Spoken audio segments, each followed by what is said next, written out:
Good morning, colleagues. My name is Nozuko Makuba from the CLTD. I would like to introduce to you Dr. Bernadette Johnson. Dr. Bernadette Johnson is the Director in the Transformation and Employment Equity Office. She is committed to social justice and healing, and she is a certified mediator. She supports mainly the senior management team and is very passionate about what she does. So Dr. Bernadette Johnson is going to be facilitating our next session, which is the panel discussion with the students. Dr. Bernadette, please come forward and facilitate the session. Thank you.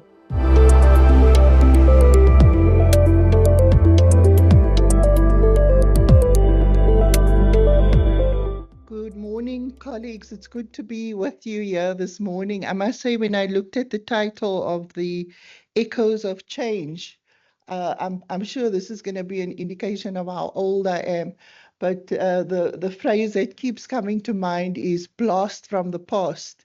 You know, it's that, but in a good way, in a very good way.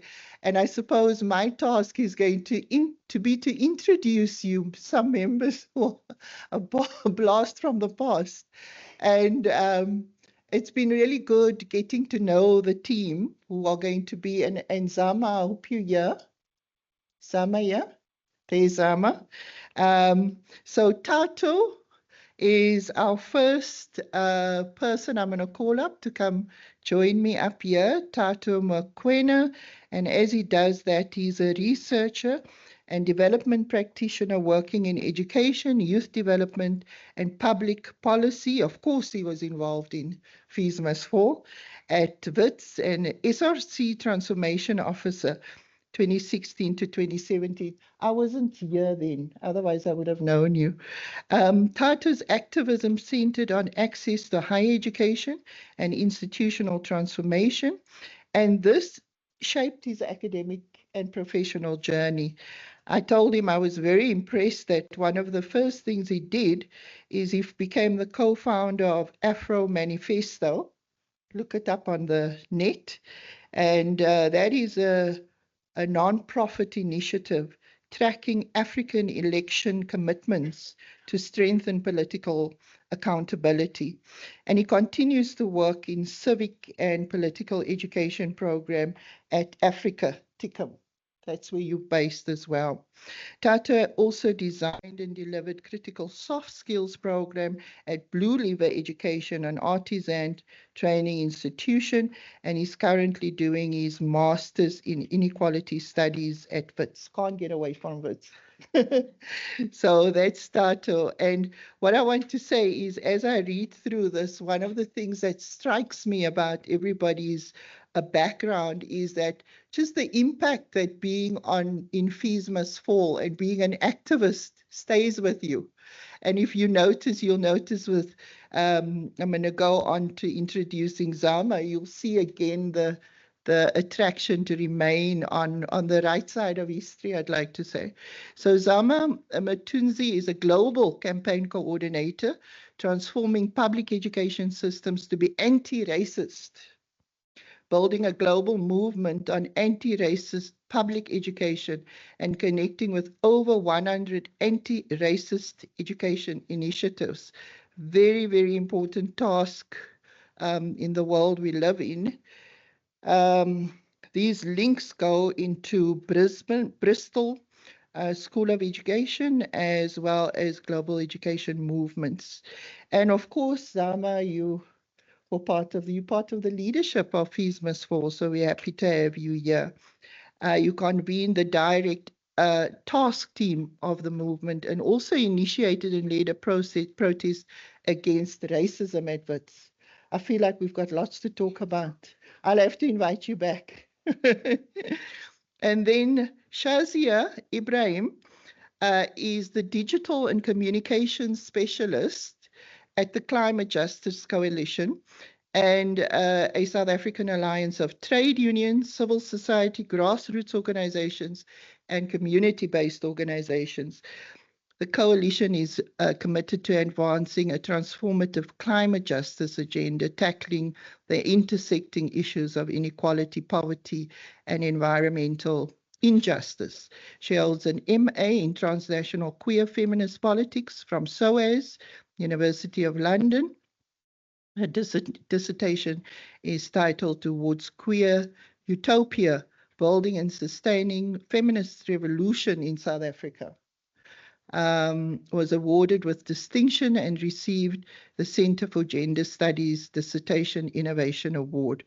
And it goes on, and I think what's very important here is that I remember you telling me you were involved in the journalism around Fees Must Fall. And so we look forward to that discussion, what you captured across the institutions at the time, being a student journalist. And then Omhle, welcome.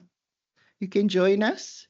It's Ntshingila, and she is a South African writer, researcher, and activist. She serves as a project coordinator as the Right to Protest project. She works on campaigns, research, strategic litigation, protecting the rights to protest, and challenging state and corporate repression. She's doing a master's in development studies, focusing on gendered dynamics and transnationalism in informal cross-border trade. She's an author. She's also an author focusing on freedom of assembly, civic space, political memory, and leads cultural and policy work commemorating movements like Fees Must Fall. You're very passionate about youth development. So again, I think the story of their bios tells us that they've remained committed to the activism you showed during Fees Must Fall. And we look forward to, it's 10 years later now, as we all know. And I always think, at the time, I always think that we actually, in the context of Fees Must Fall, we never did a debriefing. The university, across the university sector, its stakeholders, its communities, we never took a moment to say what has actually happened and how is it impacting on all of us. And so I'm really looking forward to hearing your reflections on, looking at this 10 years later. I'm sure feeling a bit older, maybe even wiser, and thinking about, so what is it we were actually doing? And when we look at, because many of you remained in the university, remained associated with the university, and also remain students, postgraduate students now, what are you seeing has actually changed? And what is it where's the work still lying? It feels like it's all still there in some ways, but it will be just very good to hear your reflections from the spaces you occupied during that moment of Fees Must Fall. So I'm going to hand over to Zama to start. Oh, I'm not sure if you have to get up and toy with us, but they're going to need us.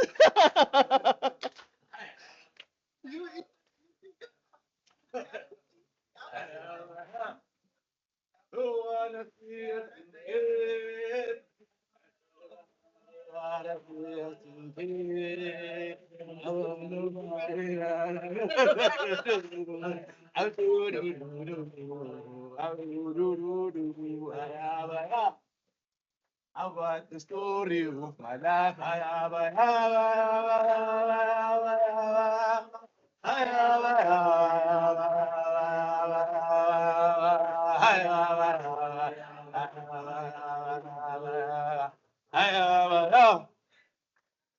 The story of my life. My mother was a teaching kid. My father was a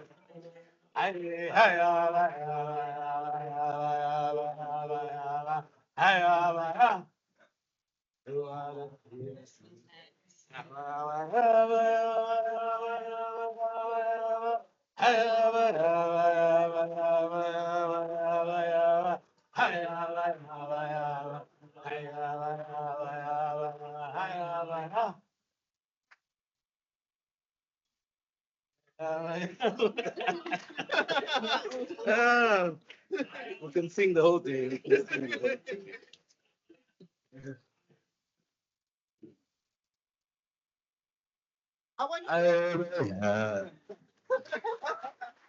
Amanda, hey, true.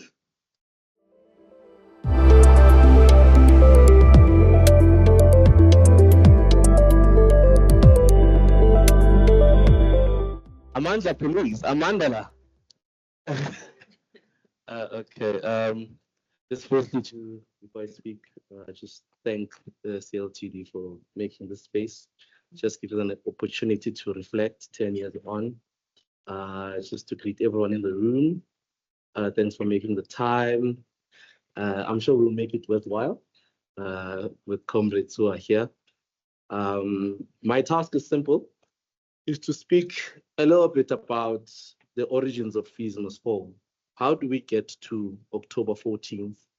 How do we get to a point where sections of the university of the university insists that things must stop, that nothing must move because there's a lot of wrong things happening in this university.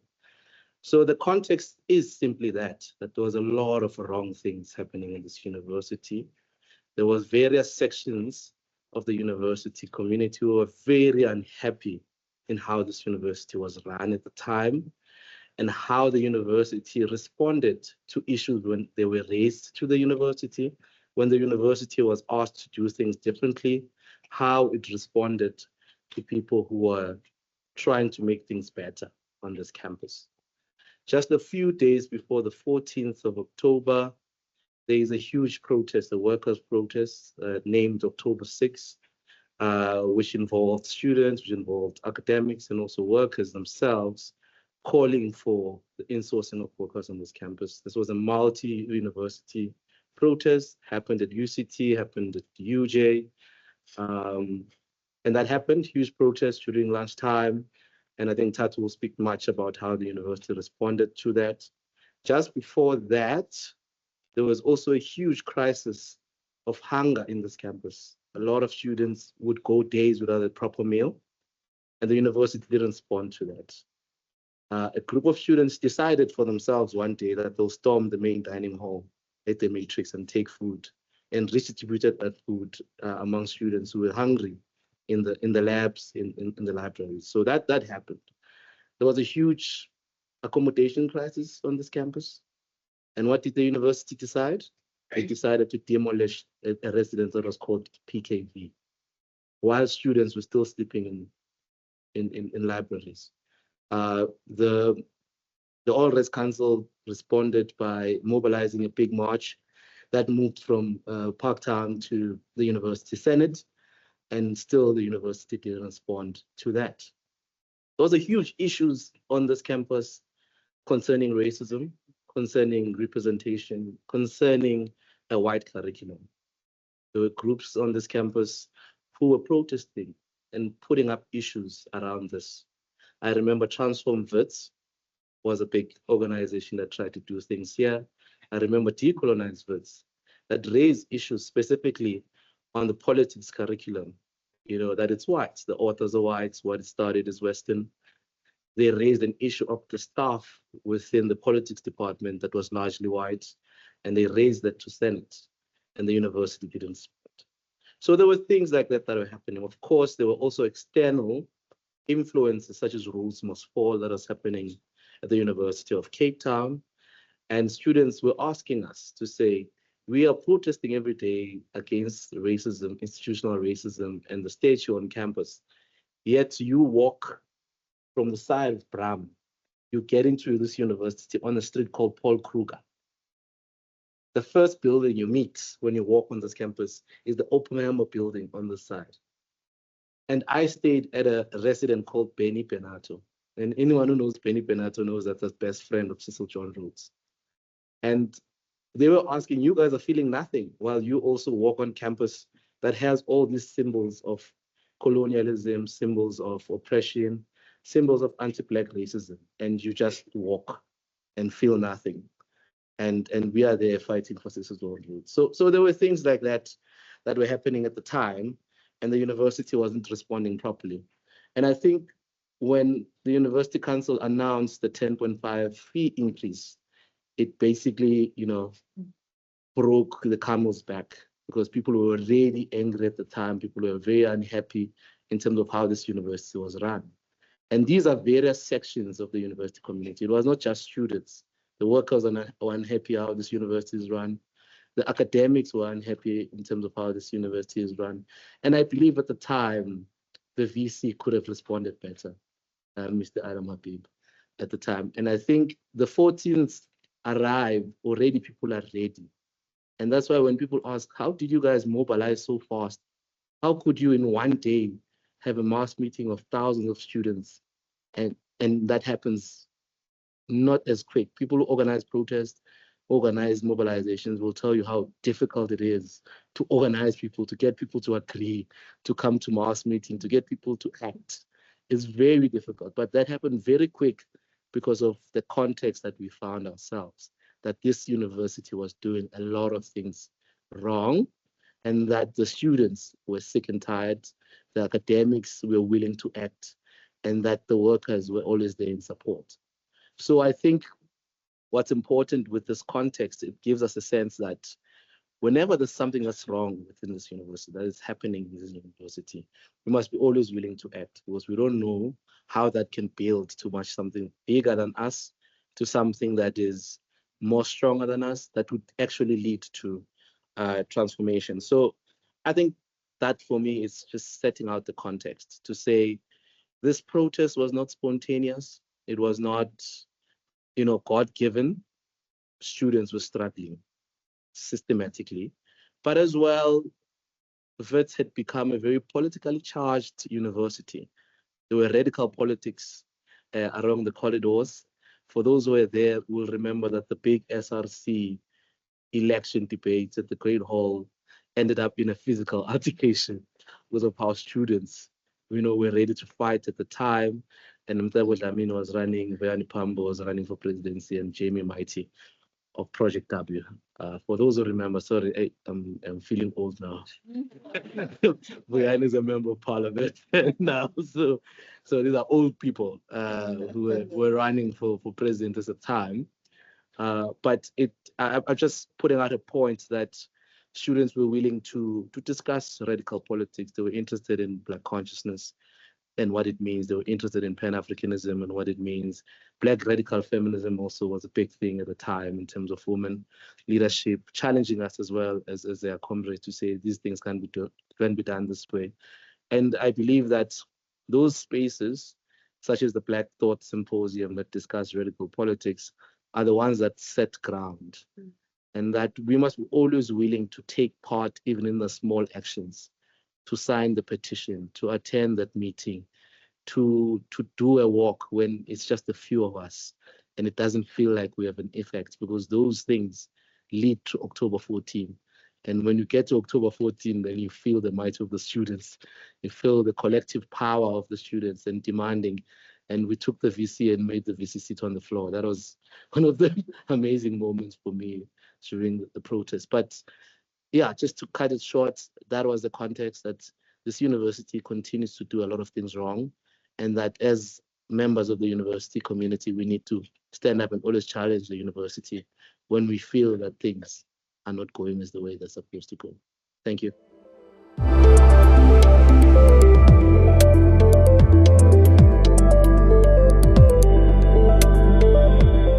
Hi, everyone. Oh, it's working. It feels a little bit strange to be here. If you told me 10 years ago that I'd be invited back here to sit in front of a room of academics and reflect on fees must fall at Wits University itself, I don't think I would have believed you. You know, getting to the venue, I had such vivid flashbacks. I could see those hippos, those nyalas, those caspers, the armed private security and the police that guarded this campus like a battlefield. It's such a jarring experience, and I'm sure I'm not alone. I know some of my colleagues have been back here more than I have, but it's very jarring. But I think I'm happy to be here because I think it's important to remember, to reflect, to learn, to mark the historicity of what Fees Must Fall meant to this country, and the way that it influenced South Africa's social and political landscape. So my name is Shaazia, and unlike my comrades and my colleagues here, I was not a student leader. I was a journalist. I was a student at BITS, and I was a journalist at the Daily Box, which was a youth-centered or youth-led media organization, which allowed young people to set the news agenda. And we gained a lot of traction by reporting on Fees Must Fall. So that position, I think, gives me quite a unique insider-outsider perspective, where I was both a participant and an observer, writing about the movement as it unfolded around me. So if you ask me what Fees Must Fall was, I think my colleague has just spoken about the timelines, the origins, and my other comrades can speak to what it was like on the inside. But I think I was more on the balcony, kind of observing and also looking at what was happening across the campuses nationally. I think one thing we can all agree about is that Fees Must Fall was not only about fees. Protests around tuition, around NSFAS, accommodation, that kind of thing had been happening for years and years at historically Black universities like Fort Hare, your DUT, your TUT.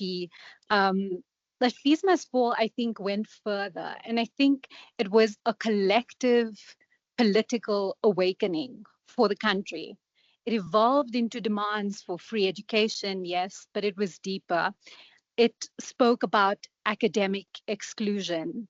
It asked, what does it mean for us to have African universities? It forced us to confront the curriculum, to wrestle with the project of decolonization, to interrogate symbolism, and to rethink how history is remembered and taught.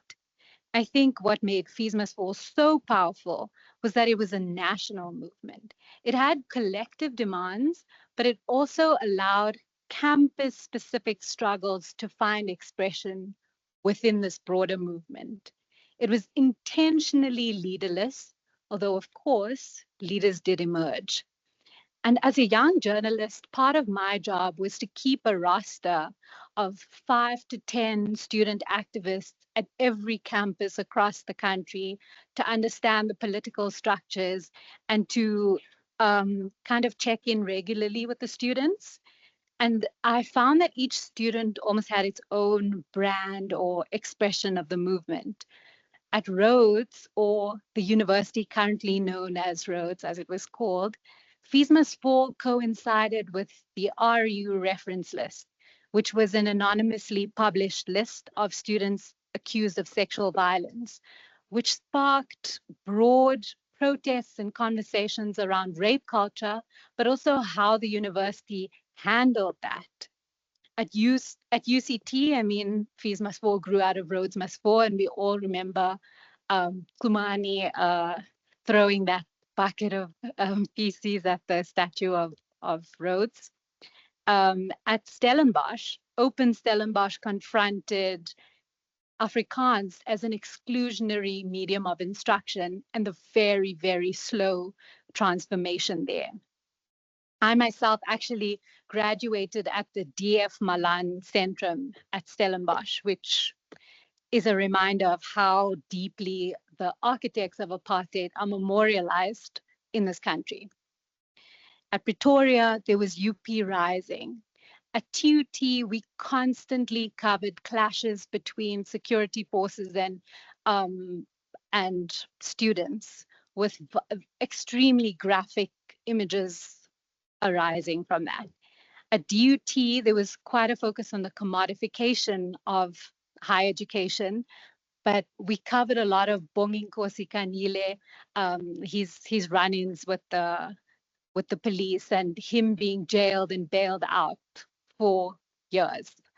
And then at WITS, and my colleague has spoken about this, but outsourcing Ms. 4 was a very critical tenet, and that solidarity between workers and between students, I think, was important, but also the sharp political rivalries. At WITS specifically, we saw that clash between the EFF leadership and the ANC leadership, which created quite some tension, even in the broader struggle, I would say. But as a national movement, Fees Must Fall captured this whole country's imagination. The whole of South Africa was awash about debates on the 4 list. Everyone had an opinion on whether students were unruly and entitled or brave and courageous. You couldn't open a newspaper, you couldn't listen to the radio, you couldn't even go to a braai without some uncles having, like some opinions on Fees Must Fall.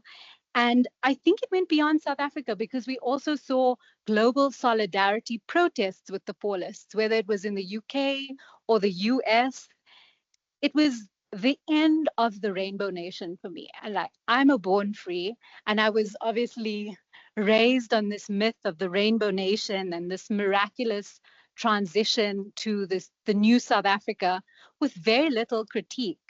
But with Fees Must Fall, all the cracks were in full focus. We were forced to confront these legacies of post-apartheid South Africa. And that was all students, Oh, you can tell me when to stop. I have so much to say. Students interrogated the university space itself, the exclusion of the poor, the Eurocentric curricula, the sheltering of white privilege. We asked what makes a university African and not just a university in Africa. It was a moment of such deep education and of learning beyond the classroom. For me as a feminist, I learned so much from the RU reference list, from the Black radical feminists, the feminists with Shambox, the trans and the queer feminists. I mean, we had conversations about rape culture and about harassment and about the masculine ways that we found leadership. It was just, I even think that movements like Am I Next and the total shutdown were in part seeded by conversations that started during Fees Must Fall. So for many of us, Fees Must Fall was not just protest, it was pedagogy. We were fulfilling the university's highest purpose. We were questioning, we were thinking, we were imagining. We weren't reading Fanon and Lord and Ngugi wa Thiong'o. We were actually living those ideas and putting those theories into practice. And it shaped our lives in profound ways. I mean, Bernadette, you just said earlier about how our lives have changed. The trajectory of our lives, what we chose to do with our lives have changed. I meet people in the civil society space all the time who speak about how their lives took a complete 360 after what they learned in university, who have now dedicated their lives to civil society to making this place better. But I think Fees Must Fall was not just a battleground of ideas, it was a physical battleground. It was marked by violence and by trauma. Students were brutalized by the police and by private security, spending nights in jail. I think of students like Yolanda Diantis, who is still battling with the university today after her role in student protest. Many of us live with PTSD, we live with burnout. I remember writing my exams at Wits with trembling hands, being guarded by big men with guns while I'm writing like my politics exam. It is such a surreal experience. And I know students fought back too, but I think their actions were born out of years of structural and institutional violence, of unaffordable fees, the humiliation of exclusion, racism, sexism, the everyday indignities of being a Black and or working class person in this country. And that context absolutely matters. I just cannot accept the way the university chose to respond with force, with punishment, with more violence. I think the question I want to leave you all with is, what responsibility do universities have to student movements? Because for the past few minutes, I've tried to show you the rich legacy of Fees Must Fall, the way it profoundly shaped myself and my peers, and how it forced urgent questions into the South African landscape. This was a movement birthed on the university. And to me, a university has to be more than just some capitalist factory reproducing graduates for this unjust world. It has to be a library of ideas. It has to be a place of free thinking. It has to be a place where we celebrate dissent, where students and academics and workers co-create what it means to live in a just society. I I think we need to think about how this space can be more than just transactional and how it can be transformative.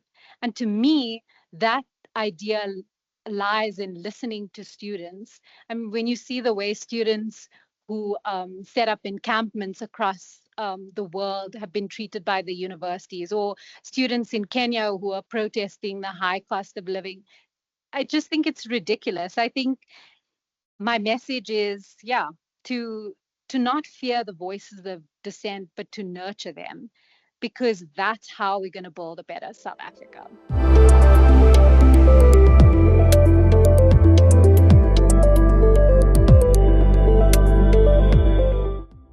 Good morning. As has been said, my name is Thato Mokoena. And yeah, for me, I think I'm going to start off by saying that I was a student here, and coming to this conference for the Center of Learning and Teaching, I thought about how did I get to Fees Must Fall, right?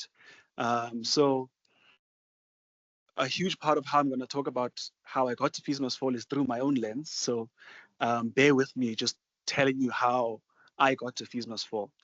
So the main theme of kind of what I want to talk to you about today is that every corner of the university is a classroom, right? That there's learning at all places. So my first year was in 2014. And a friend of mine was running for SRC, and he asked some of us to help him. We did, for an organization I won't mention. But essentially, I was as we were canvassing, I came across a lady who was like, "Oh, I'm going to speak to this lady." Before I even got to her, she started shouting. She was like, "I will never vote for," what did she say? Oh, yeah. "I'll never vote for the Zionist-funded project of imperialism and student apathy." And I was like, I don't know any of the words you're saying. But she's clearly shouting at me. And she clearly knows what she's talking about. And she's very passionate about it. And I was like, oh, okay. I had to take a step back. What is Zionism? Why is she so upset about it? All of these things. And I learned that day when I went back home about the struggle in Palestine. And that lady was Tasneem Issab. But and the second thing is that, like,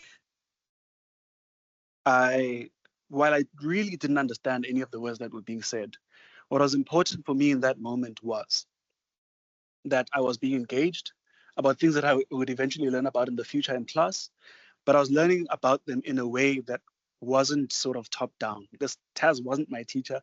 I didn't know who Taz was at the time. Me and Taz were just students, well, having a conversation. So at the beginning of 2015, I was in a formal tutorial with my philosophy lecturer, Gary Beck, and he said to me he was going to a Worker Solidarity Committee meeting. And I was like, what's that? And I joined him. And in the Worker Solidarity Committee meeting, I met a lot of the workers at WITS. And many of them were talking about how how their wages, the outsourced workers were talking about how low their wages were because of outsourcing. The outsourcing companies were taking much of what they shouldn't have been taking, how the conditions of work were terrible.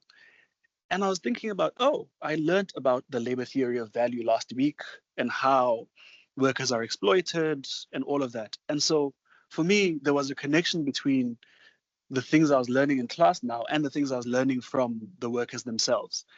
So this was important because the workers, in telling their own story, gave life to the theory, but also showed that, like, you know, there are real people at WITS, that this institution, right, has been built by real people, that this room is clean because of real people.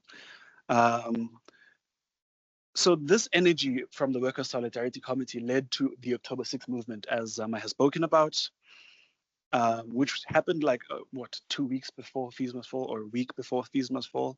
And this shows two things. That the proximity of these struggles shows that, like, just how connected the workers and the student struggle is, but also the importance of seeing, learning,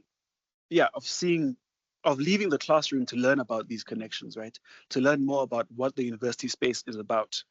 And so the point here is that, like, you know, for me, I went from Project W, which, as Taz said, was a Zionist funded, to being what I think is a progressive, right?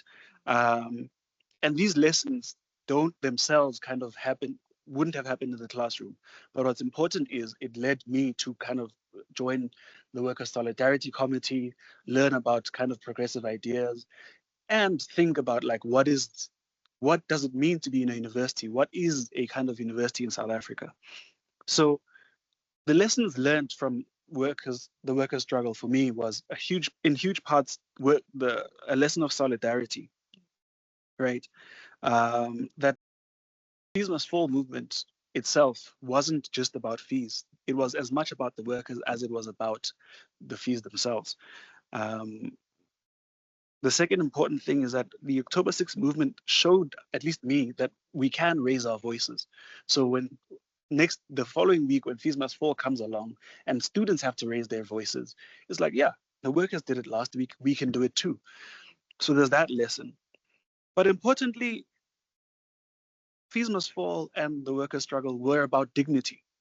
For the workers, their wages were undignified, their working conditions were undignified. For the many students, Zama has already spoken about how hungry they were, how they didn't have a place to stay. So it was about dignity. And it was about dignity beyond the student experience, but in a kind of human experience, because we could see that on the other side of people who are working here, that indignity continues. So it was also about the right to belong. One of the most heartbreaking stories I heard about from the workers themselves was, especially the outsourced workers, was that some of them didn't have access to the same kind of changing facilities as the workers who were employed at the university, didn't have access to the same medical aid, didn't have the same kind of benefits, right? And it's like, well, these are my colleagues. I work with them, and it feels like I don't belong here. So again, the workers taught us that, like, this is about belonging. And this inspired kind of I think the decolonial tinge of Fees Must Fall itself, that, like, we also need to belong, right? And the struggle for belonging is not just about, like, us getting our degrees and whatever, but it's about not living at Bani Banato. It's about all of that. So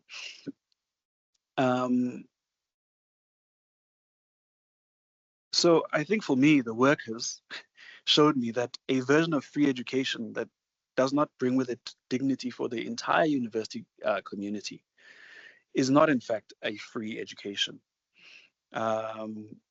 So what is important to say here is that, like, the stories of the workers were important. I think we're central, at least in my understanding of our work in decolonization, right? They were absolutely central, because if you think about South Africa is a story of land dispossession and dehumanization of Africans, enslavement, and enslavement of kind of Indian and Malay people. All of these things survive because of the dehumanization of all of us, right? And so for me, the solidarity between workers and students who under normal circumstances will have different trajectories of life. The solidarity for me, is about the humanization of each other, right? And through that humanization, we can start the journey of decolonization. And so, yeah, I think from my stories of kind of seeing the world differently through the workers, through Taz, thank you for shouting at me. No. But also kind of through the experiences of the workers themselves, like I was born in 1994, to close off. My mother was a cleaner at Edgardale, Edcon now. And so the story of like outsourcing kind of resonates with me. But another story that resonates with me that I remember is my mother had worked for a woman in the morning. She ironed the clothes, so she'd leave home early so that she could like get her kids ready. I thought that lady's name was Mafro. I've never known, I don't know her name to today. I thought her name was Mafro. I thought her kids' name were Meneer and Mafro, because that's what we called them. And so that story shows us that, like, yes, I was born in 1994, but the story of decolonization, the story of humanizing my experience isn't finished. And that's what Fees Must Fall for me was about. Thank you.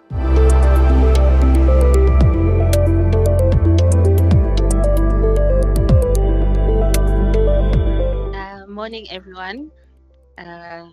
So I stayed after Fees Must Fall. It was a crazy decision to make.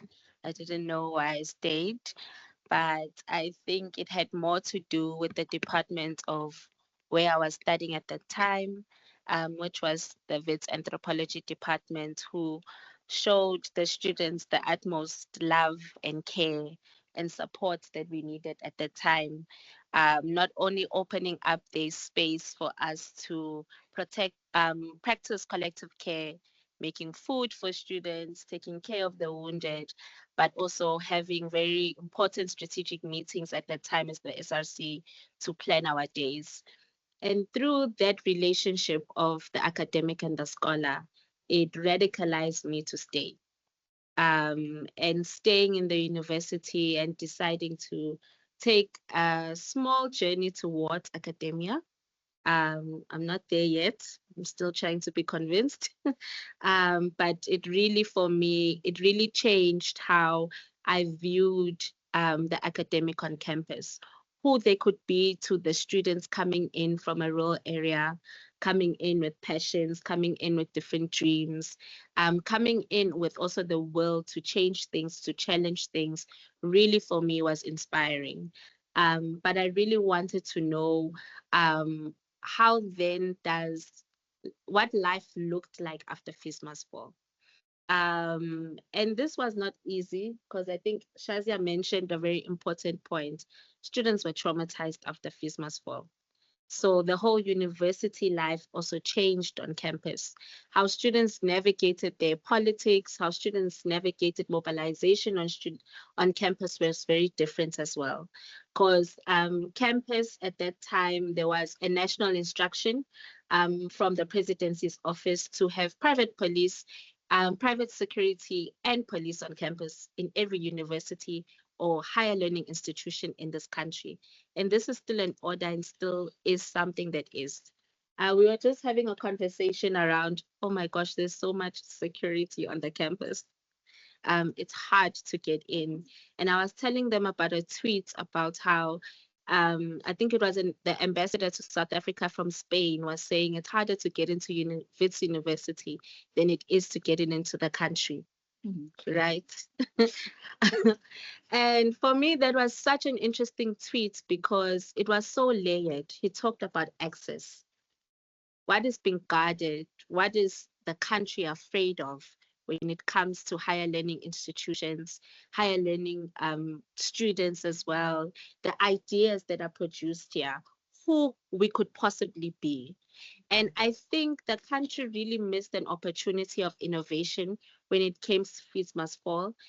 Students were directing and pointing out improvement points more than they were like being very critical of their government and the current, leadership of these universities.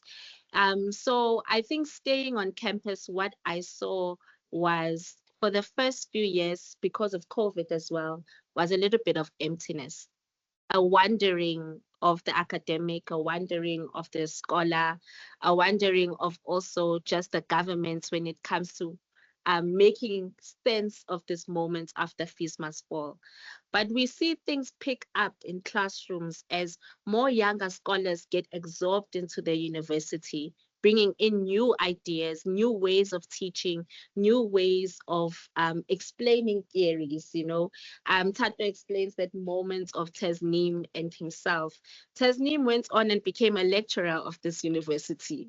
And you can imagine what a passionate person who teaches students wants to teach to a student who's, exploring Durkheim for the first time, exploring Foucault for the first time. What does it mean to them, their society, and the students that they want to be? Not only just the students in social sciences, but also the engineer, the doctor, the nurse. Who do they then become after this space of radicalization? And I think this is very important for us to understand as aspiring academics and scholars and as teachers. It's our duty to not only explain well or create an environment of learning and create an environment of curiosity for our students, but create an environment of responsibility. That our actions, they do come out with consequences. And I think for me as a leader during Fees Must Fall, at that time, I was excited to be an SRC member, but I did not really understand the heaviness and the weightiness and the responsibility of being an SRC member until I sat that day in council and had to be convicted to vote against the 10.4 increase of this university. But after that, I remember having a conversation with Shaira, who was the president at the time, and asking her, what then now? And I think it's a question that academics need to ask themselves constantly. What then now after a big moment? It's not only just about producing information about the moments, but it's ensuring that that information that we produce actually translates into tangible change for our societies. It's not enough that there's still a lack of access in our university. There's not enough that there's still, not high graduation or a production of even postgraduates after university. There is more to always be done.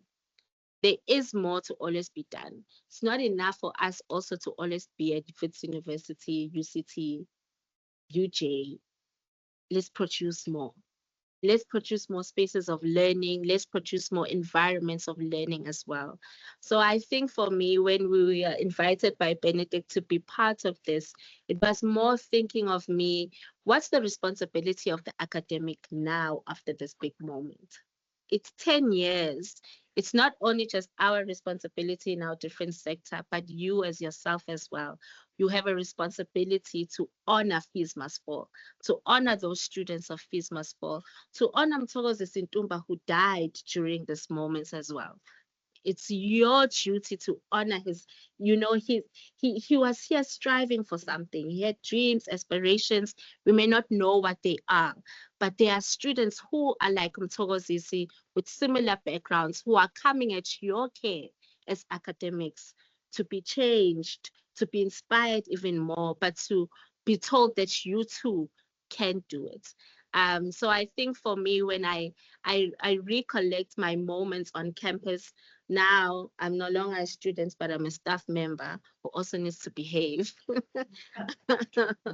on the campus. But it's more of that when I interact with the students, I want to leave them with that sense of legacy that as Zama said, FISMAS 4 wasn't spontaneous. There was 1976, there was 1956. There were many, many, many, many moments in our country that led to FISMAS 4, but that are going to also lead to our moments after FISMAS 4 as well. But at that time, we have a responsibility to prepare our students, to prepare the young professionals that also come out of this university. And that can only be done through the learning experience, the full learning experience at Wits University. Yeah, so I'll leave it there. Thank you.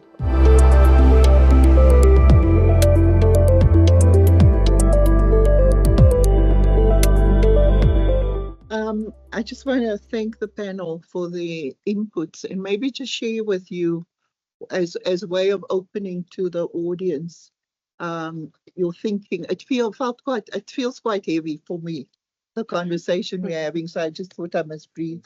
If you were in a workshop with me, we would probably have done a little stretch and a breathe.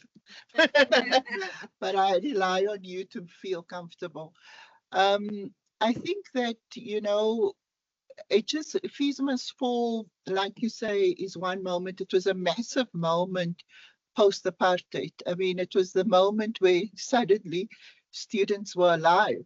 Student organizations, students had voice, workers had voice. And from the earlier generations of student activists, which I come from, and many I'm sure in the room come from, it was like, wow, this is like one of the things we were waiting for, we were hoping would happen, that there would be a disruption of this kind of head-on marching towards a corporate and being a neoliberal university. And so I wanted to share with you, almost like as an intergenerational, maybe bringing into the conversation historically. I was drawn to doing my PhD, it's 20 years ago, 2050, I'm already there, 2025. And it was on the restructuring at Wits. And it was such a sad moment for me studying the restructuring at Wits and seeing the decimation of a community. Yes, it may not have been coherent, but we were actively participating in breaking up the community. The leaders who I had thought we had revered as activists in the 90s and late 80s, like, for example, Colin Bundy, had led this restructuring at Wits. It was a really, really sad indicator of what the post-apartheid higher education would become. And I must tell you, 20 years later, and with FISMAS 4 having happened, we are in trouble. We are in serious trouble. You know, we focus our institute. I'm really very concerned about what we've become. Our universities have become institutions that are very occupied with compliance. We're very, and one of the interesting, Celine and Fazile, who brought that study together for us, very good study, it's going to help us strategically on institutional cultures study it's going to be released. The report will come out in this year. It will allow us to think about concrete interventions. The days, as I said in my message in that report, the days of doing surveys where we talk about, we can't say much because we're just looking at the survey and everybody is over. This study digs deep. It digs into institutional stakeholders. We have insight into what's happening with workers. We have insights into what's happening at different levels and in different faculties. We will be able to see, for example, how do senior lecturers, Black women, for example, experience the university in the Faculty of Science, Humanities, Health Sciences. Why I mention this is because of what you spoke about, belonging. We want to belong. And very interestingly in that, and the placard, one of the students was holding up saying, Wits is ours. And that's an issue that now is there, because that's the issue that stands out in the study. The university, the communities of it don't feel like they belong. Now we can say there's diversity, there's equity and all that stuff. But if you're saying you don't belong, I sit with myself and I wonder, what significance can I attach to all the rest? Have they become those tick box compliances? And you know, in the space of teaching and learning, with all the mechanisms, the HEQC, the CHE, all of this stuff, then we have in research outputs. We have to comply and write and publish or perish, all of that stuff. And then you listen to students and you listen to workers. And the university is not just the academics and what's going on in our heads. And it's not just this compliance by government stuff. It's actually the reality, our lived reality and our lived experiences of what it means to be in a university. And what really worries me is that we don't look at that enough. We really do not. So one of the things I think is important for us to look at, I had the opportunity of chairing the university forum for 3 years. And what I noticed, and I think it's a Fees Must Fall, is that moment that reminds us of that. We are globally in a crisis, right?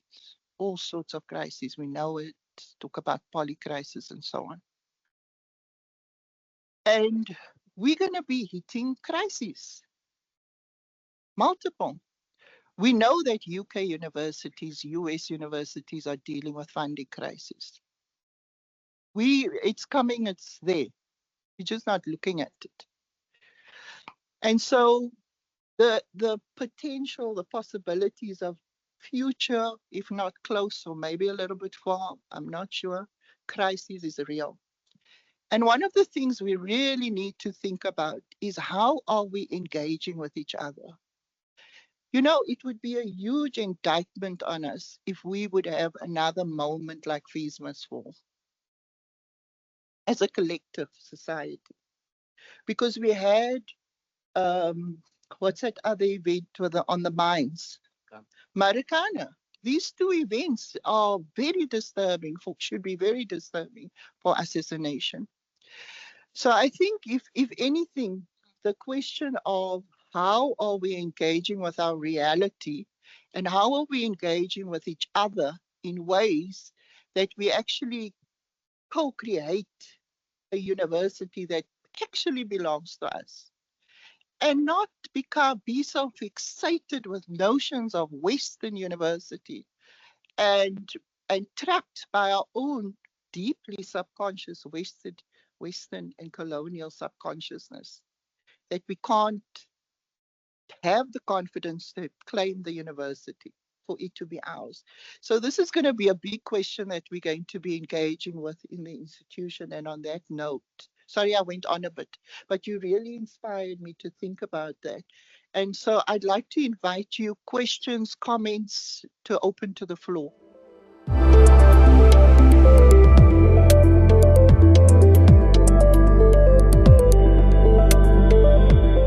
Hi, good morning, everybody. My name's Erica Connie Bear. I was born in '94, and I was a UCC student in 2015 in my second year. So I also lived through Rose Must Fall and Fees Must Fall. And I think I just want to say thank you for the remembrance. When that song came on and all the photos came on, I had this flashback to being a student, and I think we were changed, and I can hear from what you guys shared that you were changed. And yeah, I just stepping into the university now as an academic, I'm still fairly new, but just I guess still desiring to see that change enacted in different spaces, and to live the legacy that Fees Must Fall left. yeah, so anyway, that's a very unpolished comment, but just say thank you for the remembrance of what that moment meant, and how hard it was to be a student and to get through a degree alongside having your way of thinking challenged, your perception of the world challenged, to have your academic journey disrupted. I did my final year and a quarter of my third year all in 2017 happened. But so thank you for being here, and thank you for reminding us of what happened a decade ago. Thanks for that. Can I just say, maybe take a few comments, but just to encourage you that I think what you said, like you say, takes us into that moment. So please, unpolished views, it's really welcomed, because I think the idea is for us, we're thinking together, right? And thinking about, what does this moment mean? What does it mean now, looking back? But what does it mean for going forward? Shaazia? Yeah.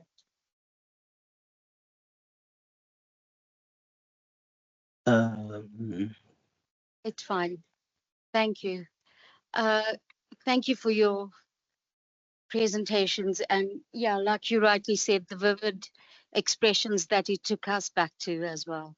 I think, yeah, it was a lot of memories, but your stories have been so impactful as well. And I guess it speaks to our own responsibilities. I guess what it speaks to, the sense of belonging as well, the big calls for curriculum change. And one of the questions we have to ask is, did we ever get where we wanted to go to? And if you look back now, what are some of the changes you would still like to see happen in the curricula that I certainly can say we lacking in? Having conversations all the time, and perhaps we're not brave enough to take opportunities. But from your end, especially those of you back in academia, or even in the social space, in the outer space, in the workspace, there are complaints about our graduates. We're not going to not go there. So what is it you think that needs to give way for more of the belonging through that curriculum beyond just the formal classroom spaces as well?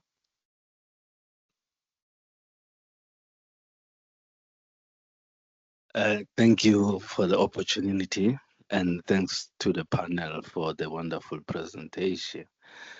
Mine will be just a comment. I'm afraid there was a suggestion that we haven't done enough. And I want to echo that with this argument. We have become an event society. And that is born out of trying to do things outside our worldview. Remember, whatever we say, it's education was imposed on us. So even if we try to fix it, we don't know what we are doing. We are just trying to get busy because now there's this crisis we need to deal with. And I'm afraid protest will continue. We will still see more until we diagnose the problem correctly, which in my view is, if you are in a train that is going towards the wrong direction, you don't try and turn it around. You get off, find the correct one, or create the line that will take you there. Currently, we're trying to fix what has been termed colonial education, which I really have a problem with it, because colonialism is just a fancy word that has been appropriated to mask the horrible things that were done to Africans. It was an invasion in all the sectors of their existence. So the minute we start pointing at a problem, we don't need this as it is. Let's fashion right and proper systems that will advance our cause as Africans. That is doable and it's easy. I've argued in many instances. We need to get back to ourselves. There is information in societies that we grew up from.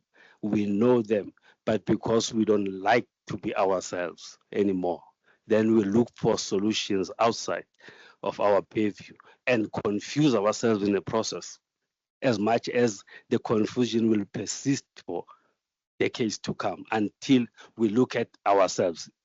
Who are we? Where are we from? Where do we want to go? And that way we will try and arrest the problem. Thank you.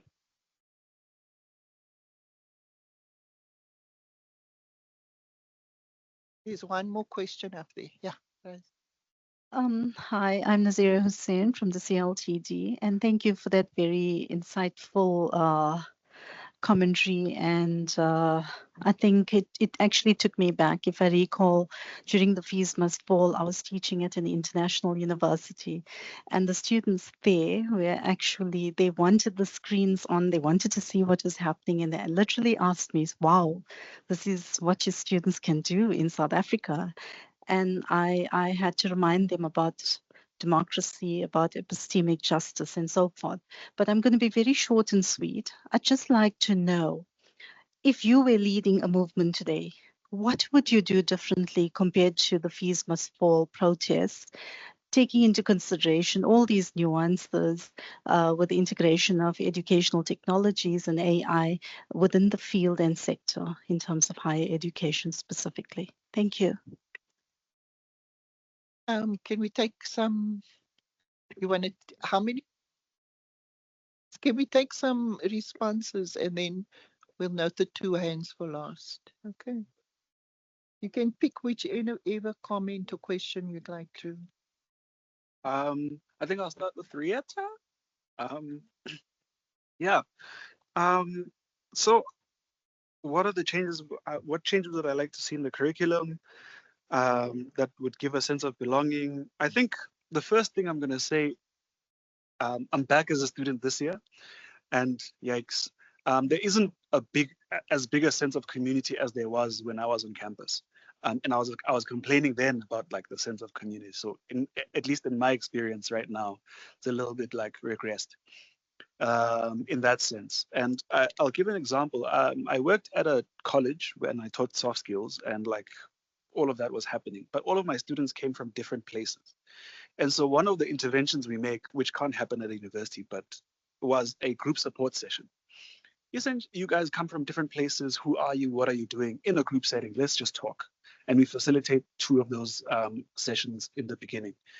And what we were trying to do, and you'll figure out how this looks like in a university, what the attempt was to say that these people don't know each other.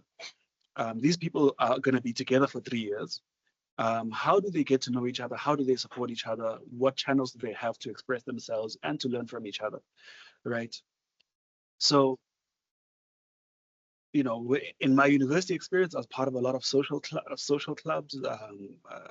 Many of the people I'm doing my master's with now didn't do that, and COVID is part of the reason. But you know, it has eroded some of that community. So from that perspective, I think from my view, there's a lot to learn just from each other and from the university campus itself. In terms of like curriculum specifically, what needs to go into the curriculum, I think that, you know, I was in the politics department when I was in my undergrad and honors, and there was good reflections on like kind of what is it that needs to be done, what needs to be incorporated, what doesn't need to be incorporated. I never want to foreclose on that conversation. I think for as long as the question of what does a decolonial education look like is open and is taken seriously and it keeps evolving, that is a decolonial education itself. Keep that question open.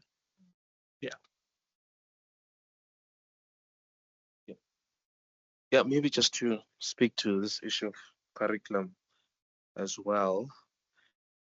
Besides just the sense of not belonging, there's also an issue of alienation where you are taken away from where you are. You don't feel like you're supposed to be there. And it kind of no learning can happen in that sense. And what we're seeing in the world is that as people try to bring a sense to the universities, the powers that be are fighting against that. We know of universities today that are canceling seminars and convenings that want to speak about Palestine. They are canceling them because they don't want to be associated with that, with the powers that be, like Israel, the US, have a problem with that. We know of the mayor of Florida in the US as well, who attacked critical race theory to be taught in universities. These are things that are actually happening. And people are making efforts to make sure that these things that we can use to understand, to find a sense of belonging, not to be alienated in the universities, they are taking them. We know there was a case I read last week where a German court said it's illegal to teach Marxist literature. So these things are actually happening in the world whereby the powers that be are pushing back in terms of any changes in the curriculum or teaching any forms of material that speaks to structural oppression, systematic oppression. And if we don't respond to those things at a power level, we won't be able to teach these things in the university, because the university also has the pressure from funders, also has the pressures from the states to not teach these things. So a person who goes to a university in Florida now won't have access to bell hooks, or Steve Biko or any other, text that speaks to these things. But these are the things that we want to learn to free ourselves from this alienation, to free ourselves from this sense of not belonging. And that I think it's important as educators that we always respond to these attacks as a start. As soon as the state or the powers that be don't want us to teach something, there's a big problem we're having in our universities, because then they are not free spaces, they are not of knowledge and thought, they are of reproducing the powers that be in ideas and knowledge systems. So for me, that's the big question now, is how do we push back against these laws that are being passed that don't want to teach certain things in the world so that things remain the same and things are not transformed.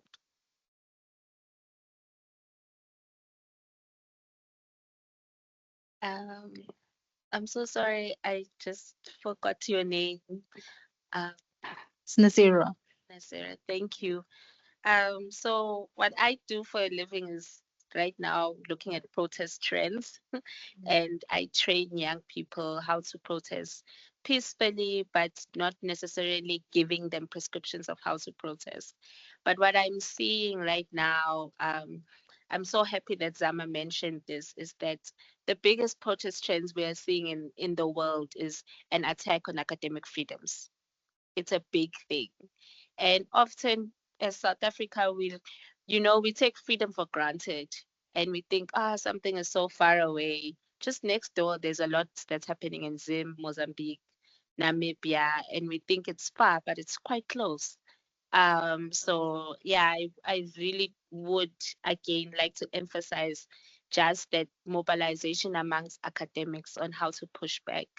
But I think what I would really do differently right now, AI is it's its own world. It's very fast, it's very far away, but really teaching students on how to that place of misinformation and disinformation is very important, one. But two, having a recovery plan for students is something I would have done differently. That psychosocial recovery plan is so important, because as we say, protest it's psychological, it's physical, and there needs to be a recovery plan, not only just psychological but academically as well. How to reintegrate students back into that teaching and learning space again. The sharing of ideas is very important. So I think that's something we would have done differently during Christmas ball. It's just ensuring that there's a recovery plan after. Yeah, that big protest moment is super, super important. Yeah. I think just to add on what Omhle is saying, I think part of the issue with Fees Fall was like, at least from a student leader point of view, is that like, because social media and because there was already frustration, it grew much faster than our ability to organize. Yeah. So a lot of stuff wasn't really organized. And so like even after at the end of it, it was just, there was a sense in which ourselves, we were like, maybe, yeah, like Occupy Wall Street, right? Started off organized and fizzled out. And I think there was a lot of fizzling out that I think could have and should have continued. But yeah. We're young as well. Yeah, no, like, it's good to mention we're young. Most of us also, it was the first time being part of mass movements. Like we didn't know what to do and we were learning by doing. And I think that critique is fine, but I think one of the best ways to learn is by doing. It's by experimenting. It's by committing to something. You had the ideas. We know that this is wrong and we want to change it, and we are acting in a way that we know can apply to this problem. So I think there's a lot of learning that happened, as you spoke, Thato, that didn't involve the classroom, the textbook, but I had to be there in the occupation and maybe join a task team to learn something, or meet someone like Tasneem who says, don't do this, this is how things are happening. So I think that it's quite important to mention as educators, as teachers, how forms of learning can happen by allowing people to do, even though you might think they're not experienced in doing those things and might not act in ways that are good. But I even think the university itself had these mistakes themselves, because the university had many opportunities to kind of deal with the situation. But I think for them themselves, they were learning as we were also learning within the protest, and they did a lot of mistakes. And I hope they've learned from, of course, what had happened. And I know a lot of academics, were on Adam Habib's head to say you could have dealt with this thing earlier. Now look, it's all over the country and stuff like that. Shows how struggle can be a place of learning and a place of transformation. Yeah. We don't have much time. I think we've run over our time. We've got 2 question comments and then we'll wrap up. Please, Kevin. Thank you. Thank you to the panelists. My name is Ina, and I just wanted to say that listening to you all, it reminded me how when one experiences trauma, the injustice that you experienced 10 years ago felt as if you were reliving it in this moment. And so I think it is something that we have to guard against. My question to you as a panel is that we are aware that funding is a key marker of access to any institution. And it's a form of inequality in society, and I think particularly in South African society, because it's complex. The public sector resources are limited. Do they allocate it to higher education, basic education, social projects? And I had the benefit of attending the Fees Must Fall play at the Market Theatre. And similar things were said. 10 years later, things haven't changed. 32 years later in our democracy, things haven't changed. So what are the intersectionalities that are going to make things change? And I think, for example, if I think about doctoral education, funding for doctoral students are also problematic. But for me, a doctoral study is not, and I think somebody gave a lovely quote that said, a doctoral studies is not a vanity project. It should be for societal good. And so are we producing graduates that are going to challenge those type of intersectionalities in terms of their own civic education? It's a wicked problem to solve, because how are we going to change the system, the systemic nature of what's happening in our society? Thank you. There's a hand at the back. Maybe the hand's gone. You want to make?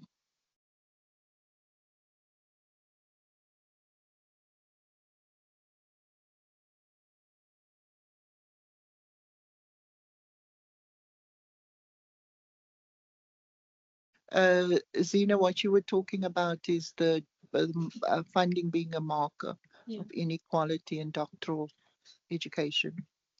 You know, your question made me think about during FISMA's fall, I remember a political analyst, I think it was Ebrahim Fakir, he asked us, there was a group of student protesters, and he asked us, why do we think higher education should get all of this funding and not basic education, for example? Why are we fighting so hard and bringing the country to a standstill? Are we confident that this is going to change the markers of inequalities?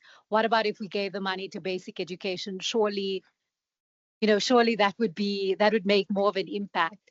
And I couldn't necessarily answer him then, and I can't necessarily answer you now. These are important questions. You know, we need to do better. I don't know. It's so difficult. I don't know if my co-panelists have something. Okay, maybe I'm just thinking about something quickly. On the question of financing education and higher education, I mean, I think we proves that South Africa can afford free education through the commission that happened in Pretoria at the year after 2016. That's first. But I just don't want to talk about higher education alone. I think also you can afford education from grade zero after PhD in this country. There are countries who are far less richer than South Africa and they pay for free education. The problem is that we have a country that is based on super profits, where you are sitting with Marikana, for example, where platinum is the new gold, is the best premium metal in the world that is sticked everywhere in the world, but people in the platinum belt earn next to nothing, and that's why Marikana happened. They couldn't afford, and they were asking for a basic minimum wage of 12,500, and they were shot and killed. So there are things like that in this country. Another example is what happened in February when the budget speech got cancelled and postponed several times, and the state was arguing that no, they haven't raised enough money to pay for public services, and they can't afford to pay for clinics, they can't afford to pay for schools, and the problem is that they can't raise enough money. And there's issues here in this country around how do we then get a lot of money to pay for these services, to pay for higher education. And it's for making sure that these people who are sitting on super profits are paying their fair share to our tax system. Because raising the VAT all the time is just being regressive and is killing mostly the poor. We need to say those who are sitting on wealth, the country's wealth, need to pay a fair share. Then we can talk about funding education, funding healthcare, funding the youth for their their activities. But I think that's the big thing that's not been spoken about, is that South Africa does afford a free education, but there are people who are sitting on super wealth who are not paying their fair share.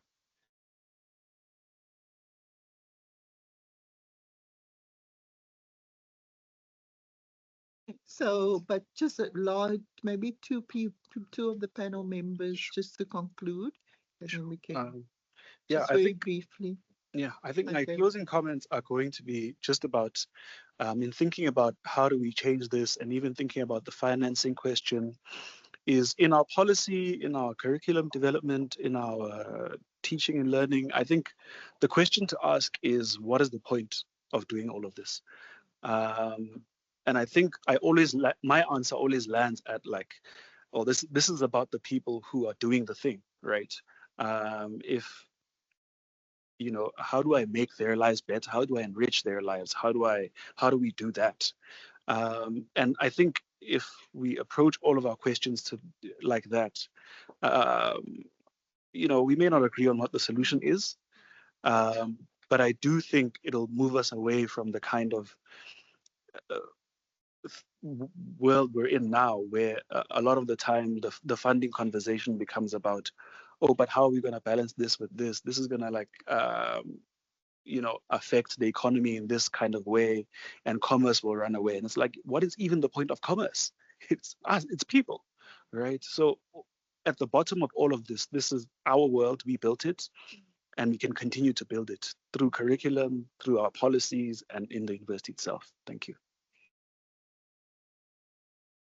I think my challenge to everyone in the room is just to remember that as academics, you are also mobilizers. And if you need to organize yourselves to fight against anything that seeks to threaten the freedom of academics, the freedom of scholars on the campuses that you teach in, but also just the freedom of critical thinking. So it's just to mobilize in your spaces in the way in which the intellectual community can do it. You also have a part to play in the bigger struggles that are out there in society. Yeah. By closing, I'd just like to thank the panel for your reflections and insights. And I hope that the conversation here has opened up some questions around what still needs to be done. And maybe just for me, I have to make this little comment from listening to postgraduate students at events of Wits Doctoral Academy, saying things like, you know, what we're studying at the university doesn't seem to be relevant in the world of work, in where we find ourselves. And I've listened to many people say that. And so I wonder the questions about looking at the people, and what if we look at the people and what their needs are and what we need for them to know to build a better society.